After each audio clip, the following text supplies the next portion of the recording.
Welcome back to English for Teens. In this video we are going to see the passive voice, o lo que es lo mismo, la voz pasiva. Este va a ser el primer vídeo, el nivel 1, de una serie de 3 vídeos sobre la voz pasiva.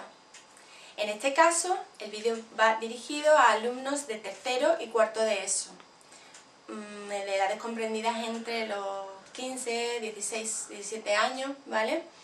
Y la ESO son los 2 últimos cursos de la secundaria, aquí en España. Dentro de ese nivel, si lo comparamos con el marco europeo, sería el nivel A2. So, are you ready? So, let's start!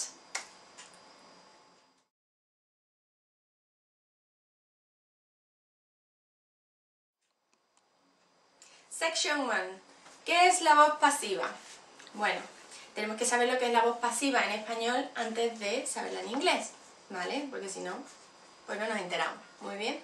Entonces, hay que diferenciar entre voz activa y voz pasiva. La voz activa es cuando el sujeto de la oración es el que hace la acción del verbo. Por ejemplo, yo rompo el jarrón.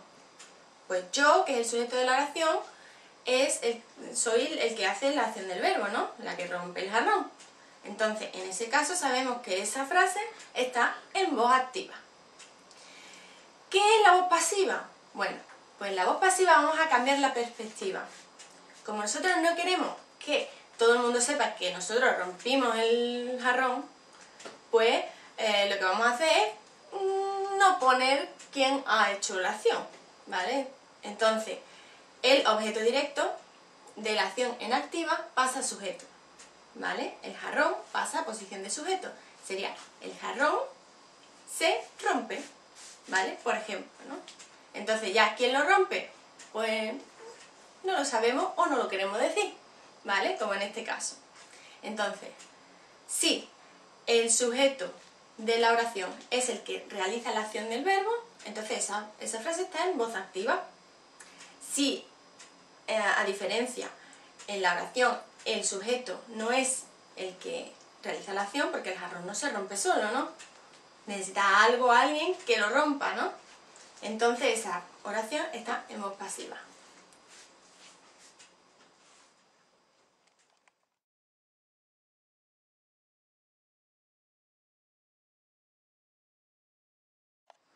Section 2. ¿Qué necesitamos saber? Muy fácil, necesitamos 3 cositas. La primera, necesitamos saber cuál es la forma de presente del verbo to be. Sería o is o are, ¿vale? Fácil. Number 2, necesitamos saber el verbo to be en pasado, que sería o was o were. Depende, igual que en el presente del verbo to be, de si es singular o plural, ¿vale? Por favor, no me digáis was, I was, o he was. No, es was, ¿vale?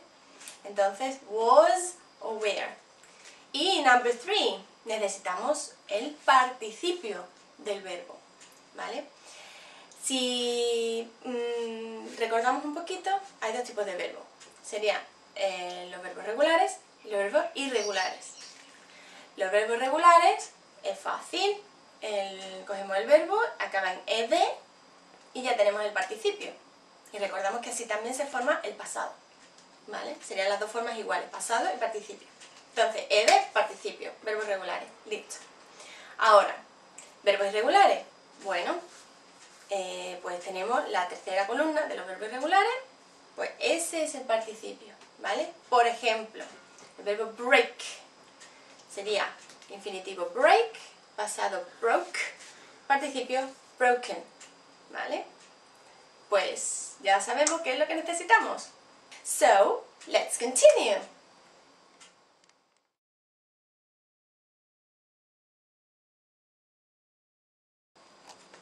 So, section 3.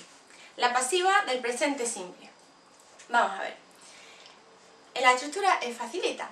Entonces, la estructura sería el sujeto, que sería el objeto directo de la acción en activa, ¿vale? Después, el verbo to be en presente, o sea, is o are, y después el verbo principal en participio, ¿vale?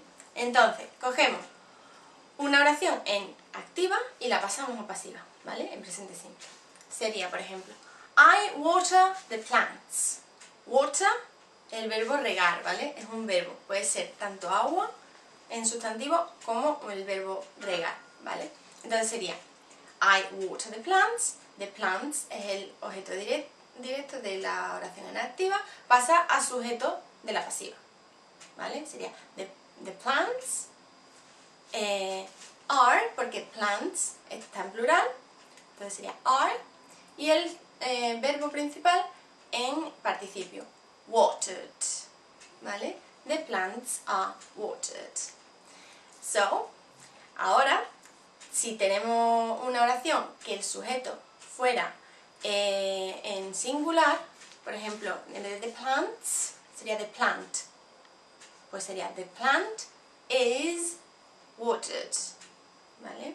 Esa sería la pasiva si fuera el sujeto en singular. Facilito, ¿verdad? So, let's continue.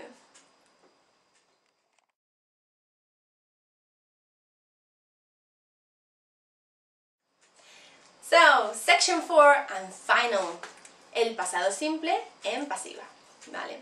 Entonces, estructura de la pasiva del pasado simple. Primero, sujeto pasivo, ¿vale? Que sería el objeto directo de la activa. Después, el verbo to be en pasado, que sería was aware. Cuidadito con la pronunciación, que me estoy yo ya imaginando que me está diciendo was. No, sería was aware, ¿vale? Más el participio del verbo principal.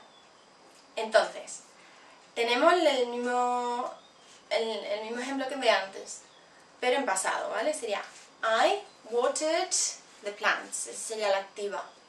Entonces, the plants, que es el objeto directo de la activa, pasa a sujeto. The plants were, ¿por qué were y no was? Porque está en the plants es plural, ¿vale? Entonces sería the plants were watered. Que en vez de plants es singular, pues decimos the plant was watered, ¿vale? Entonces ya tenemos la clave. Si la oración activa está en pasado simple, pues la pasiva de pasado. ¿Que está en presente simple? La pasiva de presente, ¿vale? Entonces, ya tenemos toda la información. Ahora solo falta el ejercicio. Are you ready? So, let's go to the exercise.